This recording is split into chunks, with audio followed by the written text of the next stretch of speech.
But so let's get to the sort of we've already kind of talked about the road to recovery for what Biden needs to do, and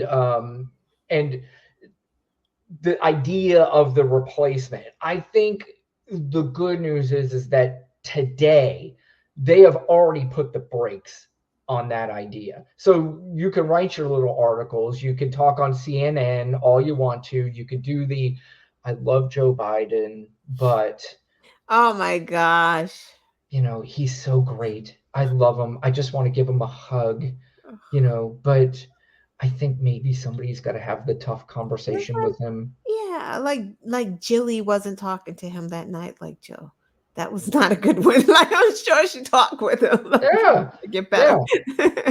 Now, again, I'll admit, I didn't have the greatest feeling after it. I'm telling you, though, I'm not thinking to myself, I always still thought, at the end of the day, Joe Biden's still going to be the nominee in Yeah. November at the end of the day. I mean, I felt bad about it. I felt, did anything cross my mind of, you know, will there be a replacement? I'll admit Right. I got caught up in it for a second, kind of like, gosh, is this going to have to happen sort of thing? Um, Yeah. and not because I wanted it to happen, it was because I'm just thinking, is this going to be forced now? Is this going to be forced upon him? And I had to consider that possibility. But I said instantly, and I was texting people afterwards that Joe Biden will still be the nominee in November. So anybody that has, any idea that he won't be is certainly fooled themselves. There is a podcast called the I've Had It podcast. I'm just Hmm. discovering this. Hmm. There's a woman named Jennifer Welsh that I discovered today, and there was a clip of her talking about the administration and the future of the election here. And she has some good things to say, so I wanted to play this. Take a look. Pointed out, coming to this election in November, a lot of people that are maybe mid to low information voters that are rather apolitical are beating this drum. Biden's old. Biden's old. Well, Trump's old too. They're both old. We have two old candidates, and you need to face the facts. You're not only voting for the candidate, you're voting for an administration. And Trump is a Trojan horse That's where for these radical religious nuts. They want to strip decades of progress that women have made. In this election, for those of you that have a problem with Biden's age, you're voting for an administration. The Biden administration are competent, progressive people that support equality among genders, sexualities, skin colors. The Trump sycophants of this convicted felon, they do not. They support Christian white nationalism, full stop. So I'm sitting there saying I got this quote about a white or a Trojan horse, and I couldn't remember what it was. It's from the very clip that I played. So this leads again back to Lana maybe having a new partner and firing me because of my cognitive decline. But that's where I got that from, and she's dead on. I mean, that's pretty Yeah. much what it comes down to. We're really voting at the end of the day for policy. We're voting for administrations, Exactly. and not because a guy couldn't remember a few words Right. during a debate in June. Absolutely. It's bigger than the president. You're voting for your freedom. Yeah. And You're voting especially after for flying back and forth. I mean, shit, I come home from Vegas and I need to take a fucking day off. Joe yeah. Biden comes back from the G7. He doesn't take the day off.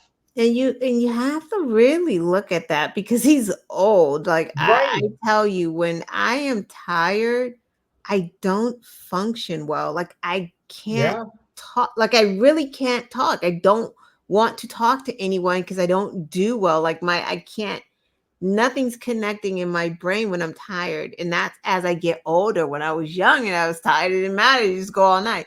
But when you're older and you get tired, I can't imagine being 80 and just sleepy and tired and Right. needing a nap. Right. Like why would you laugh about someone who needs a nap at 80. What? Right. That's like this dumbest fucking thing on the planet. Like, do you not get tired? Like, Well, that goes back to the concern, though. That still goes back to the concern. Is like, if he's too tired and he's 80, he shouldn't be running for president. And that you don't is, get to that's sleep. what a lot of people are going to say. But That's just the ridiculous. argument back to that, and I was going to ask you, because from this point on, you're going to get people who might even been a Biden supporter or on the fence on, gosh, that was pretty rough. Why should I vote for Joe Biden?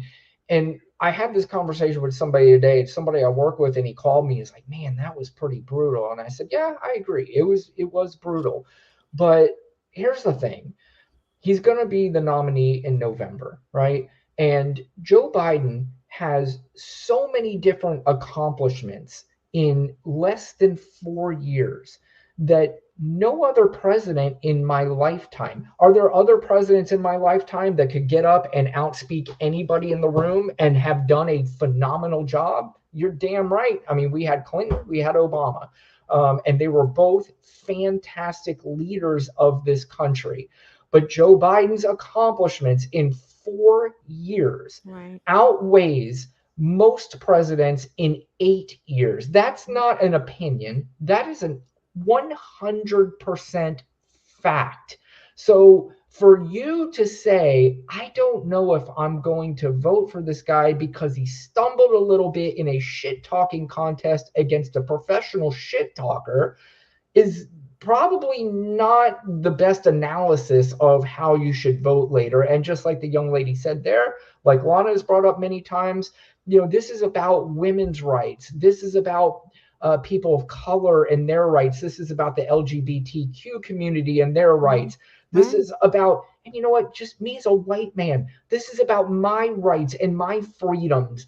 I want nothing to do with living in a Christian nationalist society. I want zero to do with that. That doesn't mean I want Christianity banned. I'm all for your Christianity. I have no problem with your Christianity. I saw a perfect analogy where they said, your religion prevents you from doing things. It doesn't prevent me from doing things. Right. So Right. if your religion precludes you from being able to do things that you don't see fit in your own life or your children's lives or whoever it is around you, no problem. Do it all you want to. And I'll back you up. I wouldn't tell Right. you not to. But Right. don't fucking tell me this is how I have to live my life in the United States of America, where Right. this country has been founded on the freedom for all people. And unfortunately, we had not gotten there fully, and we're still not there, but we're still fighting to get there. And if anybody thinks that this fight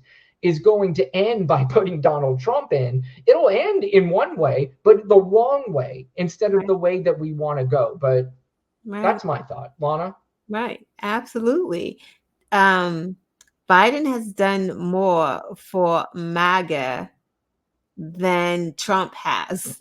Correct. That is number one. That's correct. Convincing them, good luck, but go ahead. Right, because if they have retirements, their retirements are doing well.